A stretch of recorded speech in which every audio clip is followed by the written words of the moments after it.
Lavanya murder case ಕಾಲ ಕೆಟ್ಟೋಯ್ತಾ. First ಕನ್ನಡದ ಇದೇ ಕ್ರೈಮ್ ಅಂದ್ರೆ ಕಾರ್ಯಕ್ರಮಕ್ಕೆ ಸ್ವಾಗತ. ನಾನು ಉಮರ್ ಫಾರೂಕ್.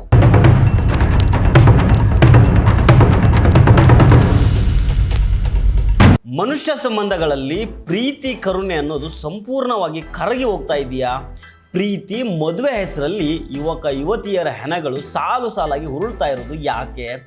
ಮದುವೆ ಇಷ್ಟ ಇಲ್ಲ ಅಂತೇಳಿ ಹುಡುಗರನ್ನ ಅಲ್ಲೆಲ್ಲೋ ಬೆಟ್ಟದಿಂದನೋ ದೊಡ್ಡ ನದಿ ಇರೋ ಬ್ರಿಡ್ಜ್ನಿಂದನೋ ತಳ್ಳಿ ಸಾಯಿಸೋದು, ಪ್ರೀತಿ ಒಪ್ಕೊಳ್ಳಿಲ್ಲ ಅಂತೇಳಿ ಹುಡುಗಿರನ್ನ ಚಾಕುನಿಂದ ಹಿಡಿದು ಸಾಯಿಸೋದು, ಕುತ್ತಿಗೆ ಹಿಚುಕಿ ಕೊಲ್ಲೋದು, ಬರೀ ಇಂತಹದೇ ಸುದ್ದಿಗಳನ್ನು ಕೇಳ್ತಾ ಇದ್ದೀವಿ. ಹಿರಿಯರು ನಮಗೆ ಯಾವಾಗಲೂ ಒಂದು ಮಾತನ್ನು ಹೇಳ್ತಾ ಇದ್ರು, ಕಾಲ ಕೆಟ್ಟೋಯ್ತು ಅಂತ. ಆ ಮಾತಿಗೆ ಇದಕ್ಕಿಂತ ಒಳ್ಳೆ ನಿದರ್ಶನ ಬೇರೆ ಬೇಕಾ? ಯಾಕಂದರೆ ಬರೀ ಕರಾವಳಿ ಅಷ್ಟೇ ಅಲ್ಲ, ಇಡೀ ಕರ್ನಾಟಕನೇ ಬೆಚ್ಚಿ ಬೀಳುವಂತಹ ಒಂದು ಘಟನೆ ದಕ್ಷಿಣ ಕನ್ನಡ ಜಿಲ್ಲೆಯ ಬಂಟ್ವಾಳದಲ್ಲಿ ನಡೆದಿದೆ. ಅದು ತುಂಬಿ ತುಳುಕಬೇಕಾಗಿದ್ದ KSRTC ಬಸ್ ನಿಲ್ದಾಣ. ಆದರೆ ನಿನ್ನೆ ಗುರುವಾರ ಸಂಜೆ ಯಾರೂ ಇಲ್ಲದೆ ಬನ ಅಂತ ಇತ್ತು. ಇಂತಹ ಸಂದರ್ಭದಲ್ಲಿ ಅಲ್ಲಿ ನಡೆದಿದ್ದು ಮಾತ್ರ ರಕ್ತಸಿಕ್ತ ಅಧ್ಯಾಯ.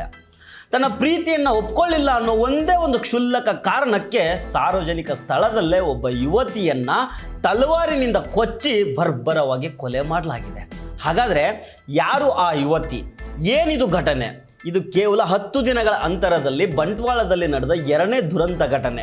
ಜೊತೆಗೆ ಇದು ದಕ್ಷಿಣ ಕನ್ನಡ ಜಿಲ್ಲೆ ಆಗಿದ್ದರಿಂದ ಇಲ್ಲಿ ನಡೆಯುವ ಕೋಮು ಆಧಾರಿತ ರಾಜಕಾರಣದ ಬಗ್ಗೆಯೂ ಮಾತಾಡಬೇಕಾದ ಅವಶ್ಯಕತೆ ಇದೆ. ಖಂಡಿತ ಮಾತಾಡೋಣ. ಆದರೆ ಅದಕ್ಕೂ ಮೊದಲು ನೀವಿನ್ನೂ ನಮ್ಮ ಚಾನಲನ್ನು ಸಬ್ಸ್ಕ್ರೈಬ್ ಮಾಡಿಲ್ಲ ಅಂದರೆ ದಯವಿಟ್ಟು ಸಬ್ಸ್ಕ್ರೈಬ್ ಮಾಡ್ಕೊಳ್ಳಿ. ಹಾಗೆ ಈ ವಿಡಿಯೋವನ್ನು ಕೊನೆಯ ತನಕ ಮಿಸ್ ಮಾಡದೆ ನೋಡಿ.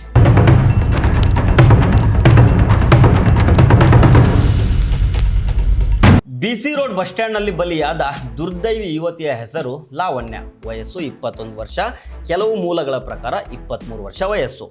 ಹೀಗೆ ಬಂಟ್ವಾಳ ತಾಲೂಕಿನ ಕಕ್ಕೇಪದವು ಮೈರ ನಿವಾಸಿಯಾದ ಬಾಳಪ್ಪಗೌಡ ಎಂಬುವವರ 3 ಹೆಣ್ಣು ಮಕ್ಕಳಲ್ಲಿ ಕೊನೆ ಮಗಳು. ಲಾವಣ್ಯ ಕಲ್ಲಡ್ಕದ ಒಂದು ಖಾಸಗಿ ನರ್ಸಿಂಗ್ ಹೋಮ್ನಲ್ಲಿ ಕಳೆದ 8 ತಿಂಗಳಿನಿಂದ ಸಿಬ್ಬಂದಿಯಾಗಿ ಕೆಲಸ ಮಾಡ್ಕೊಂಡಿದ್ರು. ಪ್ರತಿದಿನ ಬೆಳಗ್ಗೆ ಕಕ್ಕೇಪದವಿನಿಂದ ಬಸ್ನಲ್ಲಿ BC ರೋಡ್ಗೆ ಬಂದು ಅಲ್ಲಿಂದ ಮತ್ತೆ ಕಲ್ಲಡ್ಕದ ಆಸ್ಪತ್ರೆಗೆ ಕೆಲಸಕ್ಕೆ ಹೋಗ್ತಾ ಇದ್ರು. ಸಂಜೆ ಕೆಲಸ ಮುಗಿಸಿ ಮತ್ತೆ BC ರೋಡ್ಗೆ ಬಂದು ಸಂಜೆ 6 ಗಂಟೆಗೆ ಹೊರಡುವ KSRTC ಬಸ್ ಹತ್ಕೊಂಡು ಮನೆಗೆ ಮರಳೋದು ಆಕೆ ದಿನಚರಿಯಾಗಿತ್ತು. ಆದರೆ ಈಕೆ ಮೇಲೆ ಬೆಳ್ತಂಗಡಿ ಒಡಿಲ್ನ ನಿವಾಸಿಯಾದ 22 ವರ್ಷದ ಚೇತನ್ ಅನ್ನೋ ಯುವಕ ಕಣ್ಣಿಟ್ಟಿದ್ದ. ಇವರಿಬ್ಬರು ದೂರದ ಸಂಬಂಧಿಗಳು ಕೂಡ ಆಗಿದ್ರು. ಚೇತನ್ ಲಾವಣ್ಯಳನ್ನ ಒನ್ ಸೈಡೆಡ್ ಆಗಿ ಪ್ರೀತಿಸ್ತಾ ಇದ್ದ. ಆದರೆ ಲಾವಣ್ಯ ಅವನ ಪ್ರೀತಿಯನ್ನ ತಿರಸ್ಕಾರ ಮಾಡ್ತಾ ಬಂದಿದ್ರು. ಇವಳು ನನ್ನ ಪ್ರೀತಿಯನ್ನು ಒಪ್ಕೊಳ್ತಾ ಇಲ್ವಲ್ಲ ಅನ್ನೋ ಇದೇ ದ್ವೇಷದ ಆತನ ತಲೆಯಲ್ಲಿ ಹೆಮ್ಮರವಾಗಿ ಬೆಳ್ಕೊಂಡ್ಬಿಟ್ಟಿತ್ತು. ದಿನಾಂಕ ಜುಲೈ 16 ಗುರುವಾರ ಸಂಜೆ ಸುಮಾರು 6 ಗಂಟೆ ಎಂದಿನಂತೆ ಲಾವಣ್ಯ ಕೆಲಸ ಮುಗಿಸಿ ಕಲ್ಲಡ್ಕದಿಂದ BC ರೋಡ್ನ KSRTC ಬಸ್ ನಿಲ್ದಾಣಕ್ಕೆ ಬಂದು ಕಕ್ಕೆ ಪದವಿಗೆ ಹೋಗುವ ಬಸ್ ಹತ್ತಿ ಕೂತ್ಕೊಂಡಿದ್ರು. BC ರೋಡ್ ಬಸ್ ನಿಲ್ದಾಣದಲ್ಲಿ ಬಸ್ಗಳು ಕಡಿಮೆ ಇರುವ ಕಾರಣ ಅಲ್ಲಿ ಪ್ರಯಾಣಿಕರ ದಟ್ಟಣೆ ಹೆಚ್ಚಾಗಿ ಇರಲಿಲ್ಲ. ಇದನ್ನೇ ಬಂಡವಾಳ ಮಾಡಿಕೊಂಡ ಆರೋಪಿ ಚೇತನ್ ಮೊದಲೇ ಹೊಂಚು ಹಾಕಿ ಕೂತ್ಕೊಂಡಿದ್ದ. ಲಾವಣ್ಯ ಬಸ್ ಹತ್ತಿ ಕೂರ್ತಾ ಇದ್ದಂಗೆನೆ ಚೇತನ್ ಕೂಡ ಬಸ್ನೊಳಗೆ ಬಂದು ಆಕೆಯ ಪಕ್ಕದಲ್ಲೇ ಕೂತ್ಕೊಳ್ತಾನೆ. ಅವನನ್ನು ನೋಡಿ ಗಾಬರಿಯಾದ ಲಾವಣ್ಯ ತಕ್ಷಣ ತನ್ನ ಸಂಬಂಧಿಕರಿಗೆ ಫೋನ್ ಮಾಡಿ ನನ್ನ ಪಕ್ಕದಲ್ಲಿ ಒಬ್ಬ ಯುವಕ ಬಂದು ಕೂತ್ಕೊಂಡಿದ್ದಾನೆ ಅಂತ ಆತಂಕದಿಂದಾನೆ ತಿಳಿಸಿದಾಳೆ. ಅಷ್ಟರಲ್ಲೇ ಫೋನ್ ಕಾಲ್ ಕಟ್ ಆಗುತ್ತೆ. ಆರೋಪಿಯ ವರ್ತನೆಯಿಂದ ತೀವ್ರ ಭಯಗೊಂಡ ಲಾವಣ್ಯ ತಕ್ಷಣ ಬಸ್ನಿಂದ ಕೆಳಗಿಳಿದು ಓಡೋದಿಕ್ಕೆ ಟ್ರೈ ಮಾಡ್ತಾಳೆ. ಆದರೆ ರಾಕ್ಷಸನಂತಾಗಿದ್ದ ಚೇತನ್ನು ಆಕೆಯನ್ನ ಬೆನ್ನಟ್ಕೊಂಡು ಹೋಗ್ತಾನೆ. ತನ್ನ ಬ್ಯಾಗ್ನಲ್ಲಿ ಅಡಗಿಸಿಟ್ಟುಕೊಂಡಿದ್ದ ಹರಿತವಾದ ಮಾರಕ ಆಯುಧವನ್ನು ಹೊರಗಡೆ ತೆಗಿತಾನೆ. ಲಾವಣ್ಯ ಪ್ರಾಣ ಭಯದಿಂದ ಓಡ್ತಾ ಇದ್ರೂ ಬಿಡದ ಅವನು ಬಸ್ ನಿಲ್ದಾಣದಲ್ಲಿ ಆಕೆಯ ಮೇಲೆ ತಲ್ವಾರಿನಿಂದ ಭೀಕರವಾಗಿ ದಾಳಿ ಮಾಡಿ ರಕ್ತದ ಮಡುವಿನಲ್ಲಿ ಕೆಡವಿ ಬಿಸಾಕ್ತಾನೆ. ಬಳಿಕ ಆಯುಧವನ್ನು ಅಲ್ಲೇ ಬಿಟ್ಟು ಬಸ್ ನಿಲ್ದಾಣದ ಇನ್ನೊಂದು ಭಾಗದಿಂದ ಹೆದ್ದಾರಿಯ ಕಡೆಗೆ ಓಡಿ ಅಲ್ಲಿ ನಿಲ್ಲಿಸಿದ್ದ ತನ್ನ ಕಾರಿನಲ್ಲಿ ಸ್ಥಳದಿಂದ ಪರಾರಿಯಾಗ್ತಾನೆ. ಈ ಘಟನೆ ಕಂಡು ಅಲ್ಲಿದ್ದ ಕೆಲವು ಪ್ರಯಾಣಿಕರು ಮತ್ತು KSRTC ಸಿಬ್ಬಂದಿ ಆಘಾತಕ್ಕೊಳಗಾಗ್ತಾರೆ. ತಕ್ಷಣ ಪೊಲೀಸರಿಗೆ ಮಾಹಿತಿ ನೀಡ್ತಾರೆ. ಪೊಲೀಸರು ಸ್ಥಳಕ್ಕೆ ಧಾವಿಸಿ ತೀವ್ರವಾಗಿ ಗಾಯಗೊಂಡಿದ್ದ ಲಾವಣ್ಯಳನ್ನ ಬಂಟ್ವಾಳ ತಾಲೂಕು ಆಸ್ಪತ್ರೆಗೆ ದಾಖಲು ಮಾಡ್ತಾರೆ. ಆದ್ರೂ ಚಿಕಿತ್ಸೆ ಫಲಕಾರಿಯಾಗದೆ ಲಾವಣ್ಯ ಪ್ರಾಣ ಬಿಡ್ತಾಳೆ. ಕೊಲೆ ಮಾಡಿ ಕಾರ್ನಲ್ಲಿ ಮಂಗಳೂರಿನ ಕಡೆ ಓಡಿ ಹೋಗ್ತಾ ಇದ್ದ ಹಂತಕ ಚೇತನ್ನು ಮಾರ್ಗ ಮಧ್ಯೆ ಲಾವಣ್ಯಳ ತಂದೆಗೆ ಫೋನ್ ಮಾಡ್ತಾನೆ. ನಾನು ನಿಮ್ಮ ಮಗಳನ್ನ ಕೊಂದುಬಿಟ್ಟಿದ್ದೀನಿ, ಈಗ ನಾನು ಕೂಡ ಸೂಸೈಡ್ ಮಾಡ್ಕೊಂಡು ಸಾಯ್ತೀನಿ ಅಂತ ಫೋನಲ್ಲಿ ಹೇಳ್ತಾನೆ. ಈ ವಿಷಯ ತಿಳಿತಾ ಇದ್ದಾಗೇನೆ ಅಲರ್ಟ್ ಆದ ದಕ್ಷಿಣ ಕನ್ನಡ ಜಿಲ್ಲಾ ಪೊಲೀಸ್ ವರಿಷ್ಠಾಧಿಕಾರಿ ಡಾಕ್ಟರ್ ಅರುಣ್ ಕುಮಾರ್ ಮಾರ್ಗದರ್ಶನದಲ್ಲಿ ಬಂಟ್ವಾಳ ಉಪವಿಭಾಗದ ಪೊಲೀಸರು ತಕ್ಷಣ ವಿಶೇಷ ತಂಡಗಳನ್ನು ರಚಿಸಿ ಜಾಲ ಬೀಸ್ತಾರೆ. ಆರೋಪಿಯ ಮೊಬೈಲ್ ನೆಟ್ವರ್ಕ್ ಮತ್ತು ಹೆದ್ದಾರಿಯ CCTV ದೃಶ್ಯಾವಳಿಗಳನ್ನು ಬೆನ್ನಟ್ಟಿದ ಪೊಲೀಸರು ಕೇವಲ ಕೆಲವೇ ಗಂಟೆಗಳ ಅಂತರದಲ್ಲಿ ಅಂದರೆ ಶುಕ್ರವಾರ ಬೆಳಗ್ಗೆ ಮಂಗಳೂರು ಹೊರವಲಯದ ವಾಮಂಜೂರು ಪಚ್ಚನಾಡಿ ಬಳಿ ಆರೋಪಿ ಚೇತನ್ನನ್ನ ಆತನ ಕಾರಿನ ಸಮೇತ ವಶಕ್ಕೆ ಪಡೆಯುವಲ್ಲಿ ಯಶಸ್ವಿ ಆಗಿದ್ದಾರೆ. ಜಿಟಿ ಮಳೆ ಬರ್ತಾ ಇದೆ. ಆ ಮಳೆಯ ತಂಪಿನಲ್ಲಿ ಈ ಅಣ್ಣ ತನಗೇನು ಗೊತ್ತೇ ಇಲ್ಲ, ತಾನೇನು ಮಾಡೇ ಇಲ್ಲ ಅನ್ನೋ ರೀತಿ ಅಮಾಯಕನಾಗಿ ಹಾಯಾಗಿ ಕೂತ್ಕೊಂಡಿದ್ದ. ಪೊಲೀಸರು ಹೋಗಿ ಎತ್ಕೊಂಡು ಬಂದಿದ್ದಾರೆ.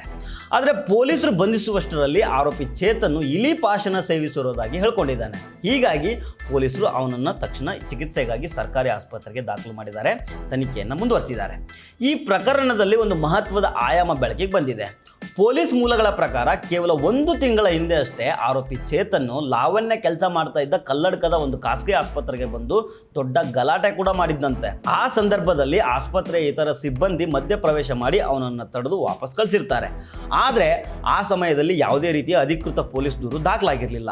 ಅವತ್ತೇ ಪೊಲೀಸರಿಗೆ ಕಂಪ್ಲೇಂಟನ್ನು ಕೊಟ್ಟಿದ್ರೆ ಇವತ್ತು ಈ ಅಮಾಯಕ ಯುವತಿಯ ಜೀವ ಉಳಿದಿತ್ತೇನೋ ಅನ್ನೋ ಚರ್ಚೆ ಕೂಡ ಈಗ ಶುರುವಾಗಿದೆ. ಬಂಟ್ವಾಳ ತಾಲೂಕಿನಲ್ಲಿ ಕೇವಲ 10 ದಿನಗಳ ಅಂತರದಲ್ಲಿ ನಡೆದ ಎರಡನೇ ಭೀಕರ ಘಟನೆ ಇದು.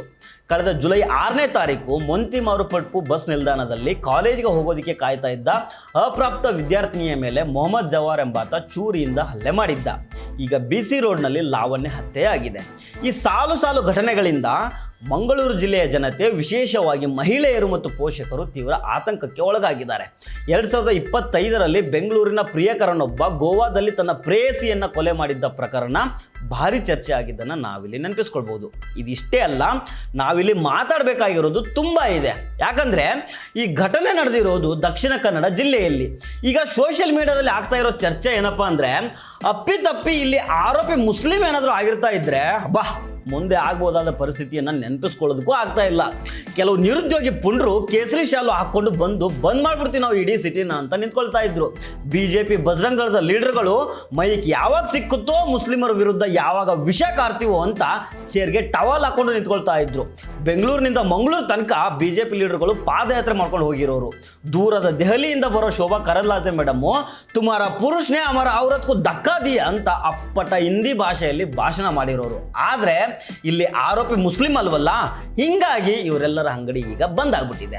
ಈ ಮೂಲಕ ನಮಗೆ ಗೊತ್ತಾಗೋದು ಏನಂತಂದ್ರೆ, ಈ BJP ಬಜರಂಗ ದಳದವರಿಗೆ ಸತ್ತವರು ಮುಖ್ಯ ಆಗೋದಿಲ್ಲ, ಆರೋಪಿ ಯಾರು ಅನ್ನೋದ್ರ ಮೇಲೆ ಅವರ ಹೋರಾಟದ ನಿರ್ಧಾರ ಆಗುತ್ತೆ. ಇಲ್ಲ ಅವರಿಗೆ ಮಾನವೀಯತೆ ಇದೆ, ಕೊಂದವರು ಯಾರಾದ್ರೇನು ನಾವಿರೋದು ಸತ್ತವರ ನ್ಯಾಯಕ್ಕಾಗಿ ಅನ್ನೋ ಮನಸ್ಥಿತಿ ಇದ್ದಿದ್ರೆ ಇಷ್ಟೊತ್ತಿಗೆ ಬಂದ್ ಮಾಡಬೇಕಾಗಿತ್ತು, DC ಆಫೀಸ್ಗೆ ಮೆರವಣಿಗೆ ಮಾಡಬೇಕಾಗಿತ್ತು, ಆರೋಪಿಗೆ ಎನ್ಕೌಂಟರ್ ಮಾಡಿ ಗಲ್ ಶಿಕ್ಷೆ ಕೊಡಿ ಅಂತ ಪ್ರೊಟೆಸ್ಟ್ ಮಾಡಬೇಕಿತ್ತು. ಆದರೆ ಅವರು ಇದು ಯಾವುದನ್ನು ಮಾಡ್ತಿಲ್ಲ. ಅವನೋ ರೌಡಿ ಶೀಟರ್ ಒಬ್ಬ ಸತ್ತ ಅಂತ ಇಡೀ ಜಿಲ್ಲೆಯನ್ನು ಬಂದ್ ಮಾಡಿದ್ರು. ಬೆಂಗಳೂರಿನಿಂದ ಮಂಗಳೂರು ತನಕ ಹೋಗಿ 25 ಲಕ್ಷ ರೂಪಾಯಿ ಕೊಡೋದೇನು, ಅವನಿಗೆ ಮನೆ ಕಟ್ಸ್ಕೊಡೋದೇನು, ಮುಸ್ಲಿಮರ ವಿರುದ್ಧ ಬೆಂಕಿ ಉಗುಳೋದೇನು. ಈಗ ಅವರೆಲ್ಲರ ಬಾಯಿ ಬತ್ತೋಗಿದೆ.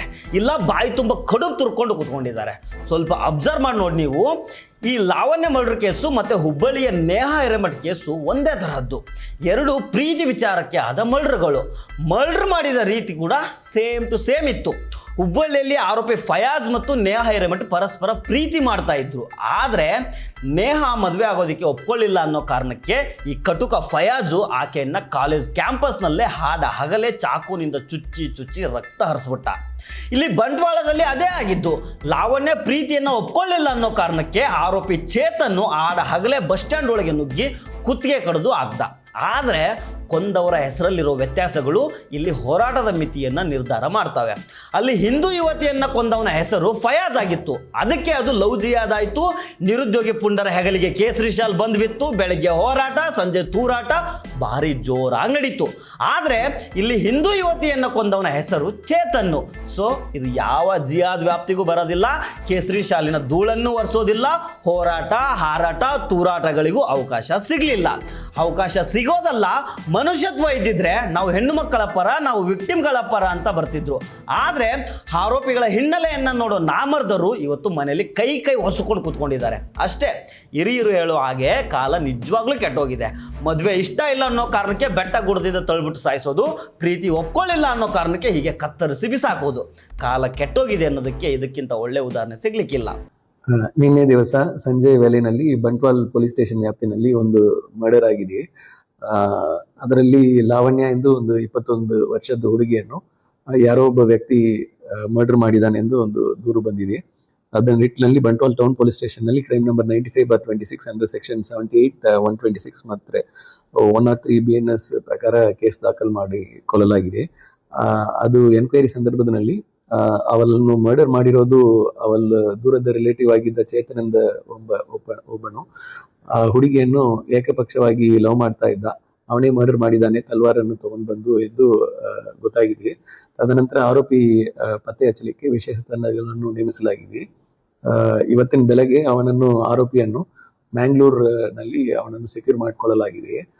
ತದನಂತರ ಅವನು ವಿಚಾರಣೆ ಮಾಡುವಾಗ ಅವನು ಇಲಿ ಪಾಶನ ತಗೊಂಡಿದ್ದಾಗ ಹೇಳಿರ್ತಾನೆ.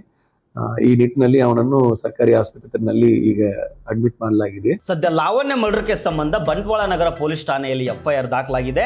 ಪೊಲೀಸರು ಮುಂದಿನ ಕಾನೂನು ಕ್ರಮ ಕೈಗೊಂಡಿದ್ದಾರೆ. ಪ್ರೀತಿ ನಿರಾಕರಿಸಿದ್ಲು ಅನ್ನೋ ಕಾರಣಕ್ಕೆ ಯುವತಿಯ ಬದುಕನ್ನೇ ಮುಗಿಸಿದ ಈ ಕಾಮುಕನಿಗೆ ಕಠಿಣ ಶಿಕ್ಷೆ ಆಗಲಿ, ಲಾವಣ್ಯ ಆತ್ಮಕ್ಕೆ ಶಾಂತಿ ಸಿಗಲಿ. ನಮಸ್ಕಾರ.